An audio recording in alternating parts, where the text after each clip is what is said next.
Chad Adonia.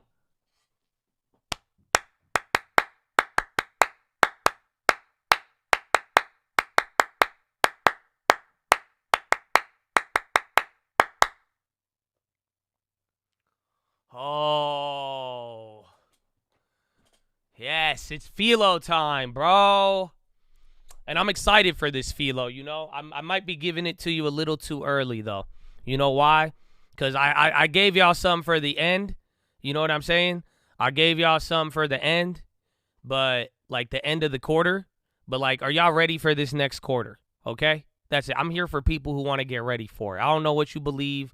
I don't know what you think. I don't know what you think this is. But I'm just saying, does anybody... Well, are you guys ready to take control of this the rest of the year? Of course, but like I want to start off this quarter on some shit. You know what I'm saying?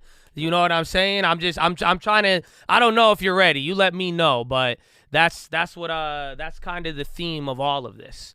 Okay, and what I want to share with you. Micron says days of inventory peaked in Q2. That's a good sign, I guess. But oh man. But no, man, like seriously, one big thing, and I'm going back to it as always, you know, it's like a mix of like discipline, but this is going to be there's a lot going on with this philo. So I'll tell you how it started. I was looking into some philo, not like my other philo, but like philosophy, and René Descartes. And he brings up some interesting points, but there was something, I was reading some old René Descartes. It's talking about the passions. That's what he calls emotions. He calls them the passions of the soul. Oh, and it's very, very great. Very, very great. But there was, you know, and how René Descartes, you know, again, René Descartes, cogito ergo sum, I think, therefore I am. You've probably heard it. It's the basis of a lot of modern thinking. If you actually really go and look into it, a lot of people, you know, even René Descartes is crazy. Because the thing about René is like he'll say something, but like he always doubts himself and he goes over and over and over. And then he's like, well, it's like this, but it's not like this if this happens. And then if this happens, and then if this happens, and then it goes deeper and deeper and deeper and deeper and deeper. It's quite convoluted. But there's one piece of advice he gives, and I love it because he's taught, I think it was like Queen Elizabeth or something like that. This was in the 1600s. He's writing letters to this queen. And they're going back and forth, talking about morality, talking about this, talking about that, right? And one thing that he always refers the queen back to, as well as others, in other discussions in some of his work, he tells people to go and read Seneca. Ha ha!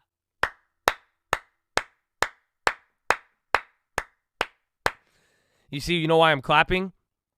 Because I've read you Seneca. I have read you Epictetus, the Stoicism approach. And that's why I even put it on that member post there.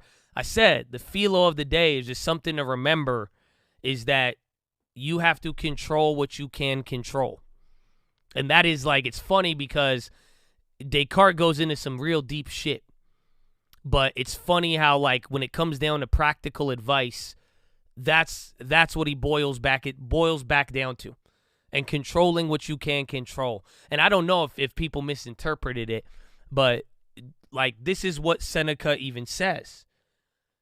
Do you realize a lot of things in life can be taken from you? I don't know if y'all feel me.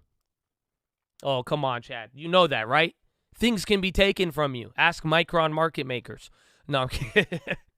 But for real, you know people could steal from you.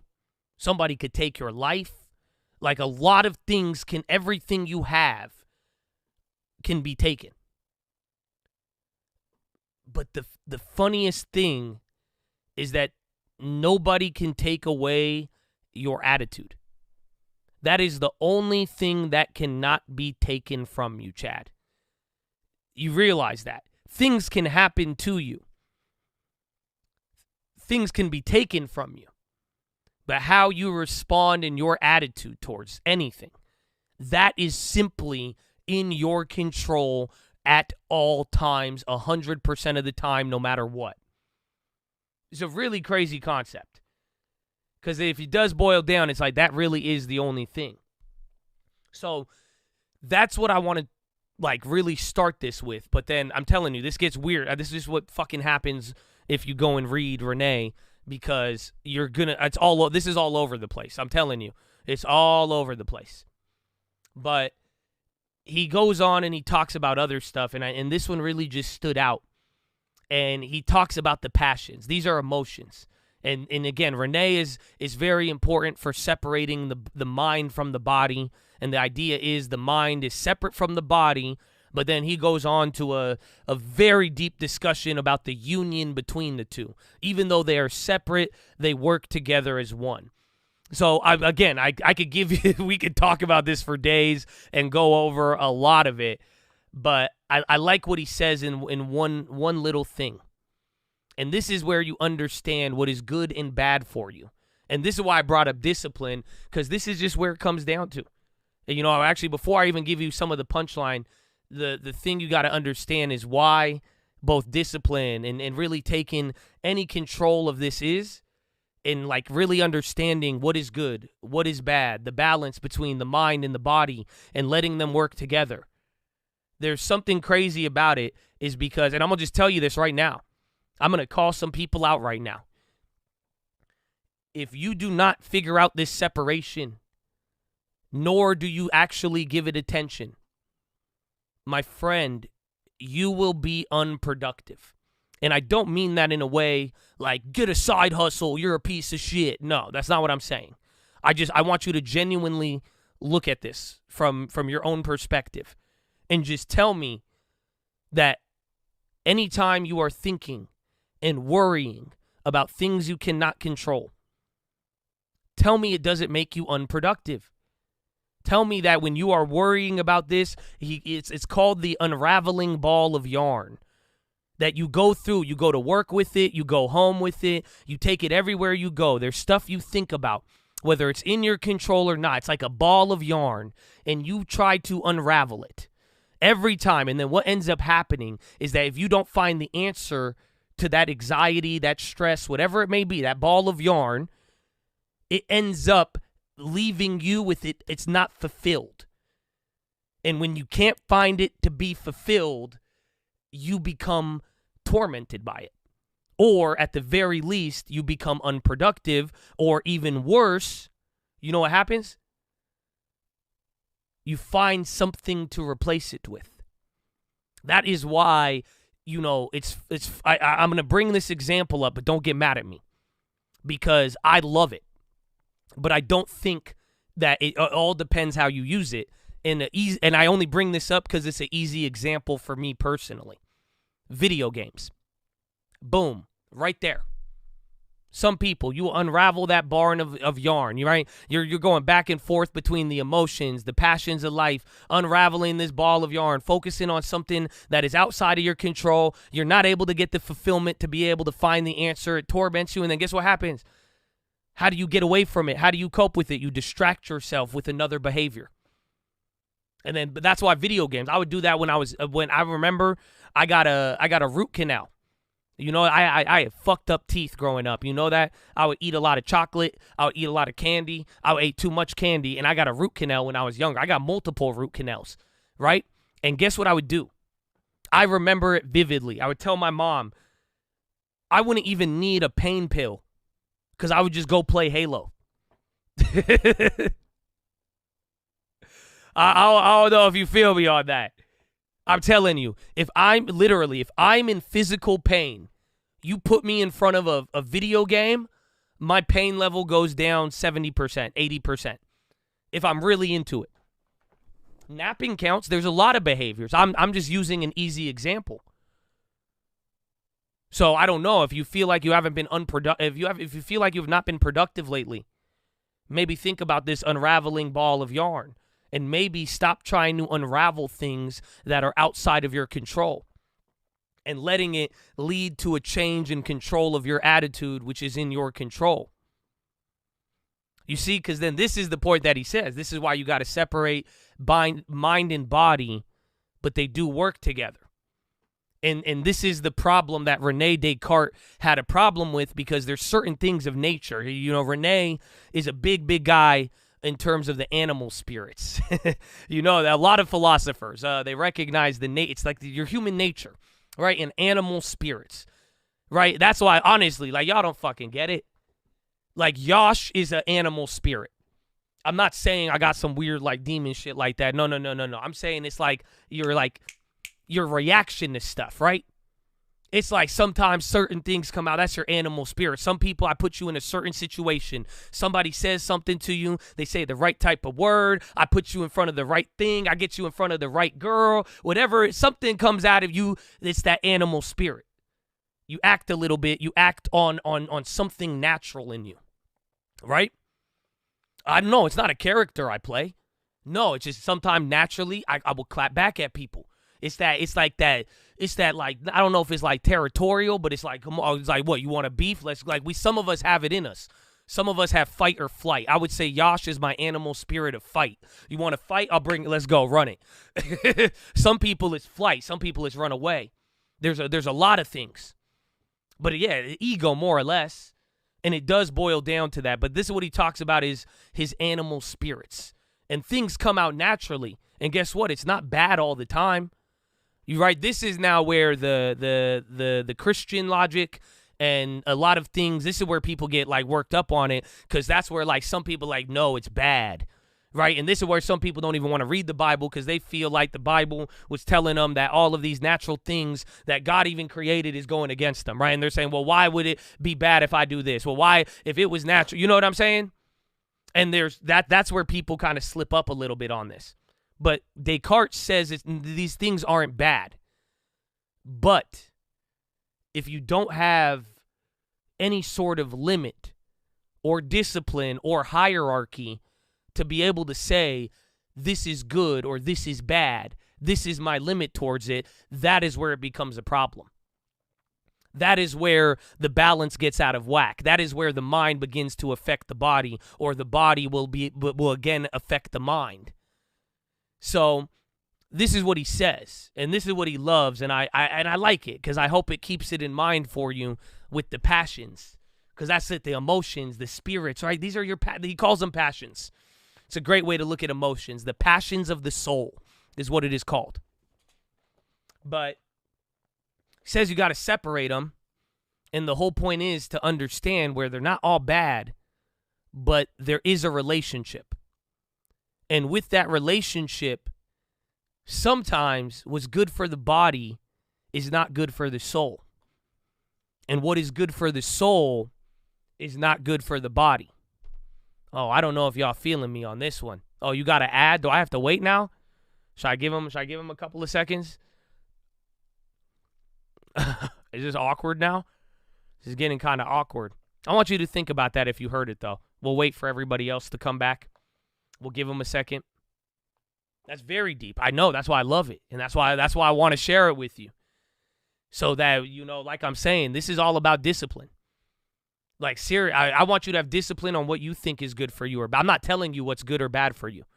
I'm not telling you what emotions or passion. I don't know what it is. I just want you to understand the relationship.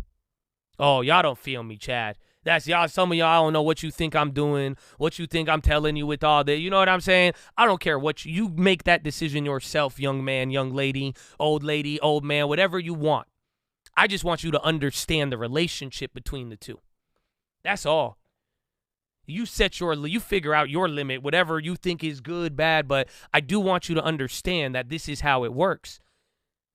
And this, unfortunately, not everything is good for the mind and the body, the soul and the body. Sometimes there are things that are good for both. But the problem is that sometimes some things are good for the body, but they are bad for the soul. That's why some of the physical pleasures of life, like go drink some alcohol. Honestly, you could go do certain drugs. Your body will feel good. But how will it affect your mind and your soul? And how will it affect how they work together? But guess what? You know what happens sometimes too? Sometimes a real deep conviction and prayer and change to the mindset is very good for the soul. But sometimes it affects the body negatively. You get tired, you get exhausted, you start to feel guilt, and it's not from your soul, it could come from your body, like your body and other things, right? Oh, y'all don't feel me. Come on, man.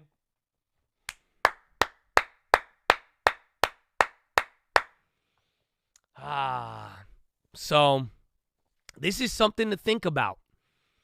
And finding out your levels. I mean, pretty much that's why René Descartes says it's important to study the values, and it's important to study the features, and to know the passions of the world, and to know what you value as moral or immoral, or what you value as good for you or bad for you. And if you don't have that, then this mind-body balance starts getting fucked up. And then what happens afterwards? What ends up, this is the other part I really like. I already told it to you. The other part is that unraveling ball of yarn that we all deal with in our brains, depending on how much we let things outside of our control us or our attitude. Because if you don't take care of this relationship, you are more likely to feed an unraveling ball of yarn that keeps getting tangled, and it will lead you to find a different escape rather than focusing on the mind or the body to take control of it. Are you feeling me? So, it's pretty wild, Chatadonia. It is pretty wild, but I love this philo. And like I'm saying, it's kind of all over the place. I did boil it down to discipline and controlling what you can control. But it's like a discipline in the mind as well as the body, but it's like the discipline to know this is my limit. This is what I think is good. This is what I think is bad. This is how I will go about maintaining the balance. But that cannot happen without a discipline nor even an awareness of what these values or things are. And on top of it, I mean, the best thing I could give you is like, I don't know what anxiety or things you're going through now. And like I remember I told you that last week, and I was telling you how a lot of people, you know, it's like no matter where I look, it's like a lot of people are going through a lot of different, it's like weird right now. And this is why I'm saying just watch out for the ball of yarn. You know what I'm saying? I want you to be able to get around that, and it's just quite simple where if it's outside of your control, stop letting that add to that ball of yarn and stop, you know, weaving it in or there, because that is going to kill your energy. It is going to kill your productivity. It is going to get you away from the mission that you are on. So I don't know how spiritual or philosophical you want to take this, but even straight business mode. If it's not helpful, there's no point. If it's out of your control, you cannot give that any attention. But I think this is what's happening a lot, and it's leading, again, the mind, the body. Then we're doing something for our mind. It's hurting our body. We do something, giving it into our body. Then it ends up hurting our mind, and then now this ball just keeps getting crazier. And then you're like, I don't know why I feel like this. It feels weird. And then it's like, and then now, 7 weeks later, guess what? You don't even know why you're fucking stressing. That's what René Descartes says. That's what's part of it. Is that as it keeps getting tangled and tangled and tangled, you may be stressing out on something today that happened 3 months ago. Oh, come on.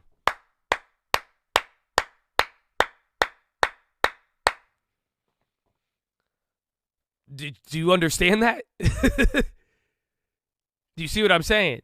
Seriously, something there, whether it was the mind-body balance, it could have happened 3 months ago. And then it's outside or something outside of your control, and then you're thinking about it.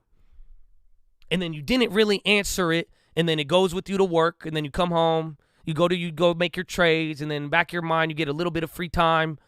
You know, you're not, and then if you're not disciplined with your thoughts, right, you're not giving. That's why Proverbs says, fix your thoughts on the Lord. You know, that's what I've even realized with it too, because if you're not sometimes, or if you're disciplined of where you are giving your attention, even if it's social media, you start thinking about something, and then but again you keep stressing on it, and this thing happened 3 months ago, and then more and more day by day you start unraveling it, and then you add something else to it, and then something else is added to it, and it's like, wow, this anxiety. But it's like, why are you stressed? Where did it come from? What is really bothering your body? What is really bothering your soul? Is it in your control or not? But like the whole point is, it probably starts from something way, way back there. So it's good news and bad news, right? The best part is stop playing with the ball of yarn in your mind. Maybe try to figure it out what it is. Be real with yourself. Look in the mirror. Say, okay, I'm tripping on this. It was because of this. It was this thing in my life that got in my way. Simple. Okay. Is it what is in my control about it? Maybe I can't control the situation at all. However, I could control my attitude towards all of it. So try it. Let me know what happens. And just keep in mind, like I told you, the relationship. Mind, or the soul and the body. In unison, sometimes some things are good for both of them. And at other times, sometimes it's good for the body, but bad for the soul. Sometimes it's good for the soul and bad for the body. Don't let that get out of whack too crazy, and just keep that one in mind. And I think you'll be good. But this is what I'm telling you now coming into this quarter. Because this is what I'm saying. I want discipline on this. You could do whatever you want. But this is, I'm excited by this. And I need to double down on this one. You know? And bring, that's where it's control the balance.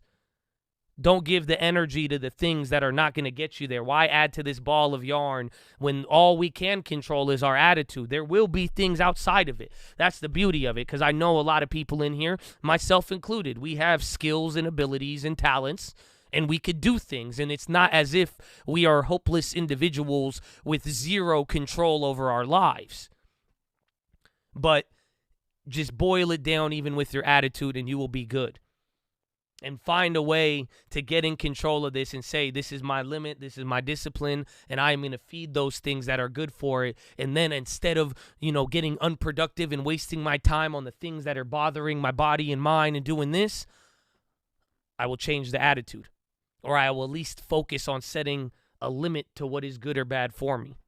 So, Chad, I hope this helps. I hope you're ready. And let's get it going, and I hope it doesn't confuse you too much, because it should confuse you, because even myself reading any of this shit gets confusing, and that's the nature of René Descartes. He's a crazy mother, you know what I mean? He loves cross-eyed hoes. That's a fun fact about René Descartes. All the girls he were in love with were cross-eyed. How do we know this? Because he writes about it. And then he even gets distracted very easily. And he would even, René Descartes was, I'll give you the other one that he talks about with fear and doubt. That my man is a genius. He's even responsible for even an early part of geometry. Yet the guy always thought he was stupid every time he would go to school. So he is really all over the place. So if none of this is sticking 100%, that's fine. But René Descartes would tell you to think about this.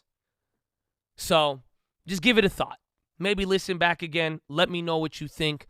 But let's go. Let's see what we could do with this. And let's hopefully, I really, truly hope it inspires peace. And I hope it could give you more control and the control you deserve, and be at peace and stop letting the ball of yarn, unravel its way into a confusion that stops you from reaching the potential and the work that you could actually put out. Amen? Amen, baby. That is your philosophy.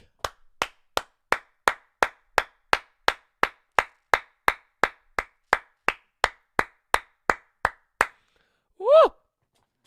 There it is. But that's it, Chad. I hope it was worth the 1-day delay. I hope you like it. I hope it wasn't too crazy or too confusing. Because I'm telling you, man, you know what I'm saying? The dude goes nuts. There was a lot to take in right there. So I hope I didn't give y'all too much. You're like, what the fuck do I do with this, Josh? What do I do with this, man? I don't know what I do with it, but let's go, man. Get some control. And remember, man, you control your attitude. Just don't ever forget. And even René Descartes, if he couldn't even give you the easy answer, or if everything was too complicated, he would tell you to go read Seneca and say, control your attitude. That's the funny part about all of it. So, amen? Amen, Chad. But I got to get going now. I hope you enjoyed it. Micron earnings was BS, but we are going to be here tomorrow. Let's see what happens, but that is the day. Go read the books, Richest Man of Babylon, Proverbs, New Living Translation, and The Strangest Secret in the World. And Chattadonia, don't forget why we're here, why we keep going, man, why we got to exert this discipline, why we got to take care of our mind, our body, our soul, and even show love for each other, and why we even seek peace and productivity and working in general, baby. Why?